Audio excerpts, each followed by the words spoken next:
விசுவாசத்திலே சோர்ந்து போகவே கூடாது. ஆண்டவர் நிச்சயம் நடத்துவார். வர்றேன்னு சொன்னாரு, வருவாரு. எங்க போறாரு? நடத்துவேன்னு சொன்னாரு, நடத்துவாரு. எப்படி விட்டுருவாரு? உடுத்துவேன்னு சொன்னாரு, உடுத்துவாரு. எப்படி விட்டுருவாரு? அந்த ஒரு தைரியம் நமக்கு வேணும். 100க்கு 100 வாங்கினாக்க உலகத்துல ஒசர முடியுமா? இல்ல.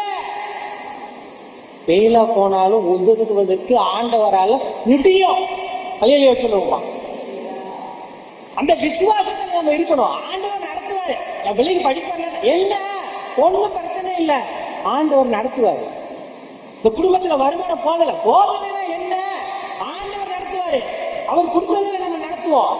தகுதிக்கு மிஞ்சி கடன் வாங்கிட்டு உட்கார்ந்துட்டு ஆண்டவரே ஆண்டவரே கத்துறதுல ஒரு பிரயோஜனம் இருக்காது. ஆண்டவருக்கு கொடுத்ததுல நீங்க நிறைவாய் வாழ கற்றுக்கொள்ளுங்கள். அதுதான் லாபமுள்ள வாழ்க்கை. அதுதான் போதும் என்ற மனதினுடைய கூடிய தேவ பக்தியை மிகுந்த ஆதாயம் என்கின்ற வார்த்தைக்குண்டான அர்த்தம்.